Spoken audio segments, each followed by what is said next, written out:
Hello, fellow victims of the YouTube algorithm. Today you've been directed to this video, which is either a huge strike of luck for you or some bullshit you're finding after exploiting all the YouTube rabbit holes you found at this current time of quarantine. So after much thought, I have decided to do whatever I want with this channel, and whoever wants to can deal with it, and also ignore the mediocre and bad edits of my past. So I'm Brazilian. Oi, bom dia, boa tarde. Eu sou mineiro, nascido em Nova Lima, Minas Gerais, logo fora de Belo Horizonte. Nada de especial. Muito obrigado. I reside in a middle to lower middle class area outside of Atlanta, Georgia since 2011. And that's gonna be enough background. Let me preface all of this by saying all I talk about in this video applies strictly to American English and not any other varieties. Before moving to the United States, I did have the privilege of learning very rudimentary English, seeing as my dad spoke professional English since he worked for a Swedish company, and my mother was an exchange student in Indiana in the 90s, and after that she taught English for many years till I was born. This video is a little bit triggered, I'm not gonna lie, but listen the whole way through so you understand my points. I learned English pretty much in the United States. My parents learned English in Brazil. I know how English learning works, and as with any language, the most generalized version of English is taught, which is a very white form of English, as anyone in the United States knows. Here's the thing. My dad, speaking professional English, learned only the formal aspects of English, and my mother, having learned English in Brazil and then being an exchange student in the Midwest, in the middle of a cornfield of all places, never learned any other type of English. But surprise, surprise, moving just outside of Atlanta when we got here, my parents were faced with what seemed to them a foreign language, one they still don't fully understand. What is commonly regarded as African-American Vernacular English, or in old racist terms, Ebonics. This brings me to the actual convoluted point of this video, which is, in this day and age of progressivism, why is the only correct version of English that is acknowledged and taught still white English? After so many years of being in close proximity to Black and fellow Latino friends, I understand that the English taught all over the world is a fraud. I believe, nevertheless, that this English should still be taught, but some change has to occur.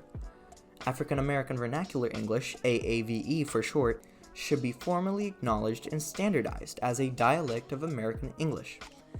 If this video receives any traction at all, I will make a part 2, and I will speak of the linguistic aspects that I find very similar to Brazilian Portuguese and that make AAVE so interesting from a language standpoint. Here's a hint. The African languages of the not consensual immigrants heavily affected the languages, not only English and African American Vernacular, but also in Brazilian Portuguese, which softened down the language and pronunciations a lot.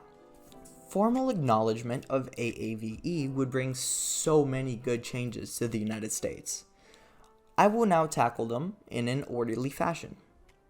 The first one is ceasing the stigma of AAVE as an unintelligent or uneducated form of English. It is well known among Black Americans that using your white voice will get you far in life, since the unfortunate truth is that the job market is a white man's world.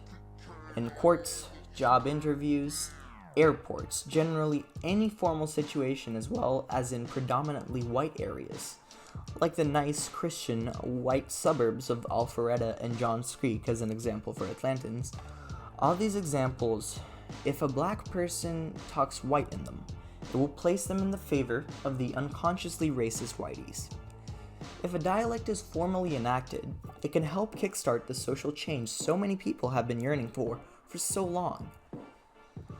The professional world and the outside world in general. With the institution of standard AAVE, the world outside the United States will finally have a chance at learning AAVE in a standard norm, having English interpreters worldwide be able to understand AAVE speakers properly. Professional settings for multinational companies will be able to hire talented and educated people without forcing said people to lose their identity to conform to the quote-unquote legitimate version of English. The benefits are endless.